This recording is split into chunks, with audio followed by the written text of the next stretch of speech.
최대한 많이, 최대한 위로 당겨주는 실리프팅이 좋은 걸까요? 절대 아닙니다. 너무 많이 당기고 싶은 분은 실리프팅 절대 하시면 안 됩니다. 네, 안녕하십니까. 젊음을 되찾아드리는 성형외과 원장 임원입니다. 오늘의 주제는 실리프팅에 대한 부작용과 부작용을 해결할 수 있는 방법에 대해서 얘기를 드려보도록 하겠습니다. 광대 부각 같은 경우 동양인들 같은 경우는 얼굴이 서양인들에 비해서 광대가 많이 발달되어 있기 때문에 실 방향이나 이런 거에 따라서 광대 부각이 되는 경우가 많은데요. 수술 같은 경우는 이렇게 당겼을 때 남는 살들을 저희가 잘라서 제거하는데 실리프팅 같은 경우는 밑에는 당겨주고 당기고 난 뒤에 남은 살들이 이렇게 살짝 우는 경우가 있어요. 남는 살이 광대 쪽에 모여 있다 보니까 실리프팅을 하고 난 뒤에 얼굴이 커졌다, 광대가 넓어졌다 하시면서 불만을 얘기하시는 분들이 많죠.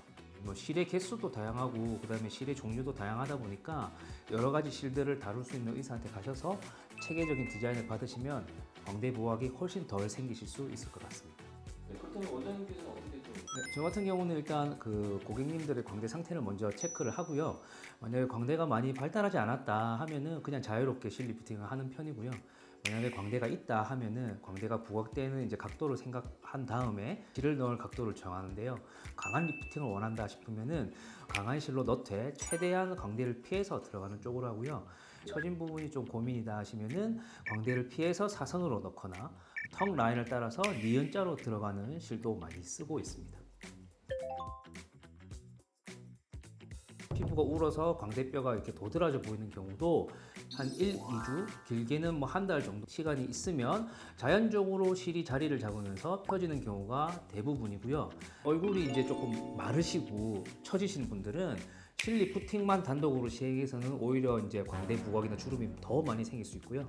이런 분들은 적절한 볼륨 회복을 한 뒤에 실리프팅을 하시는 게 좋고요. 반대의 경우 이제 얼굴이 너무 조금 지방이 많으시고 처지신 분들은 실리프팅만 해서는 오히려 처진 부분 개선이 크게 안 되고요. 울세라나 써마지 같은 타이트닝 시켜주는 레이저를 같이 병행하시면 훨씬 더 좋은 효과를 보실 수 있을 겁니다. 볼페임 같은 경우는 실리프팅 후에 흔히 생기는 건데요. 볼페임이 생기면은 대부분의 고객들이 실리프팅 실패했다, 이상한 데서 했다, 결과가 너무 안 좋다, 뭐 이렇게 얘기를 많이 하시는데요. 초반에는 우리가 이제 강한 실을 넣고 실이 잡아당기는 장력도 엄청 강하기 때문에 피부나 내부 조직이 실에 따라서 딸려 올라가면서 볼페임이 생기는 경우가 많은데요. 광대 부분은 도드라지고 밑에 부분은 오히려 패이고 하는 또 부작용들이 나타나실 수 있죠.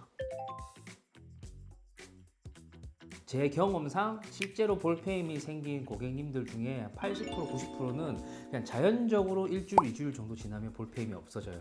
보통 실이 자리 잡을 때까지 기다려 주시는 게 좋고요. 자리 잡고 나면은 대부분 볼페임이 없어집니다. 그리고 만약에 시간이 지났는데도 볼페임이 남아 있다면 이제 해당 병원에 가시면은 뭐 몰딩 같은 방법이나 필러 같은 방법으로 볼페임을 조금 더 완화시켜 드릴 수 있을 것 같습니다.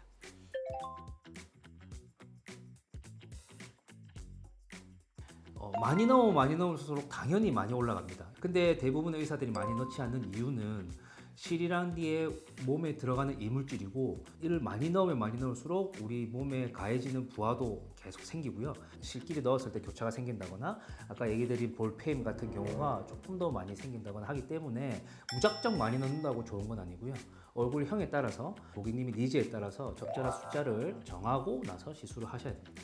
어떤 원장님들은 정해놓으셨다고요? 거의 저는 뭐딱 정해놓은 건 없고요. 예를 들어서 하안면이 고민이다 하면은 뭐 보통 10개 안쪽으로 진행을 하고요. 중안면, 하안면에 같이 고민이다 하면은 10개 이상으로 이렇게 진행을 하고 있습니다.